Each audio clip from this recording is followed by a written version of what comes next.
Hello to all my friends out there. And so we're having a little family night. We're watching Kings of Kong. And I made some rice pudding. So last night I made sugar cookies, and later on tonight, and here it is. Okay, this is good.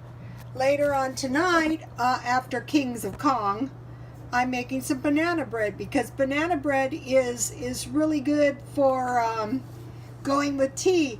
But mainly I'm trying to come up with recipes that is going to be included in my stockpile. And the idea is that maybe 50% of my meals would be stockpile food. And this is everything in my stockpile. Really, really good for when we're having our family night.